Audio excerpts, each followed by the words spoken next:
Did you see the Jerry Krause, the Chicago Bulls Ring of Honor ceremony last week? So I heard about it. So just to make sure everything's out there. So what we're saying is, so the Jerry Krause. This is the Jerry Krause that was the architect of the Bulls, the GM. The same Jerry Krause that was in the. I think I've seen a couple of documentaries. Mm-hmm. I'll get to that in a second. But his wife was there at the Bulls ceremony. Right. I have the video right here right now. I'll play it for you real quick. It's about a minute long. And okay, basically this is Ring of Honor for celebrating the Bulls dynasty. Now Jordan was not there, and it was Pippen, it was Rodman, but other pieces of that dynasty were there. Obviously Jerry Krause, very controversial figure in Chicago because he's the guy that is held responsible for breaking up that team after winning the title in '98. He's very much despised in that city for a long time. He passed away in 2017. His wife was there to, in his place to be honored. And when they brought up his name, in the during the ceremony, here's the reaction to the crowd. NBA champion, two-time NBA Executive of the Year, represented by his wife Thelma, Basketball Hall of Famer and former Bulls general manager Jerry Krause.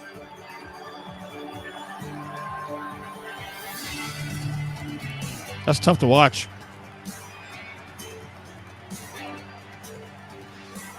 I'm a little upset right now. Yep. Nationwide is on your side, Bulls Nation. Here's a reaction to from the Bulls commentators. Bringing back the legends, and I'm telling you what, Chicago is a sports town, and what we witnessed today when Jerry Krause's name was called, and the people that booed Jerry Krause and his widow, who was accepting this honor for him, it was the worst thing I've ever seen in my life. I hurt for that lady, brought her to tears, and whoever booed her in this arena should be ashamed of themselves. That's not Chicago. That's New York, Philly. Chicago's not like that. We don't have a reputation of being that way.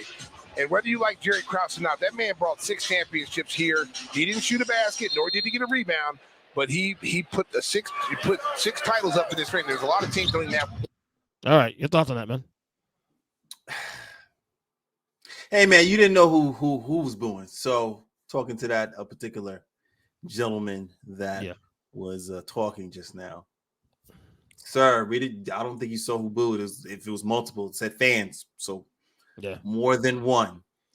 So I don't know if you can be able to. I don't know if you saw New York on their foreheads. Well, we know it could be Warriors fans there at the game booing. Could have been many of fans.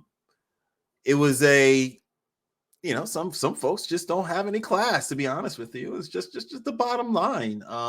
Whether you disagree with his antics, Jerry Krause, where you disagree with his moves or feel that he broke things up, or whatever the case may be. At the end of the day, that wasn't the time or place to share your grievance. So, that's pretty much how I look at it. Jerry Krause has done some things, questionable things. Very, very questionable things when it comes to sports and management that a lot of fans could point to. But that doesn't mean you do that then. So it was cringy. It was cringy as hell.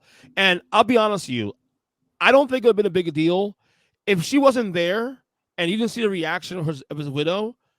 I don't think it'd be as big a deal. But because he had that reaction right there, you see her visually upset at how the reaction to his name. That's, I think, what everybody's reacting to. I don't like it at all, obviously. But at the same time, I sat on it for a couple of days. I'm like, who are we to tell sports fans how to feel? Like, they're fanatics for a reason. The fan is for fanatics. They are going to feel how they feel. And yes, we can all agree that it's not classy. It's a bad look. I totally agree with you 100% on that. But who are we to tell sports fans how to react to things? They're clearly invested in this team. They're clearly pissed off still at what he did. Now, that being said, I don't know how familiar with the Bulls dynasty and all that stuff and all the particulars what happened to that team after '98. And look, both things can be right here with Jerry Krause. I've said this on the podcast many times, and I'll say it again. Jerry Krause, a moron for what he did, how he handled the situation. Also, Jerry Krause, arguably one of the greatest executives in history in basketball. Two things can be true, people. That's Two right. things can be true. I agree. And that's what it is. I do think, though, and I'll say it again, the guy that gets off of murder on this whole situation is not Jerry Krause. Jerry Reinsdorf, the owner of the Bulls, still gets off scot-free with no criticism. Again, he did it. Bro, you're the owner. You could have vetoed what he was doing. It's not going to happen unless you sign off on it, bro. Stop it, please. Yes, exactly. Stop it. Like, if you wanted Jordan there, you would have made it happen. You would have told Krause, shove it. I own this team. They're back. Make it work. Please. Like, stop. But that's a great if you're gonna pay. See, guys, ladies and gentlemen, another example here. Yeah. Glaring example when you're a boss, when you're an owner, manager of a sports team, you can easily put someone in a shielding position. So if something happens, you could just point the finger and be like, no, look at him. Yeah. Blame him when you have the actual keys to the freaking car. Yeah, I'm with you 100% on that. And to this day, like, you watched the Last Dance, same thing. It's I don't understand how he gets away scot-free with this whole situation. So shield is all good. There's that. Shield. Good shield. Good shield. Good payment for the shield. Yeah. Other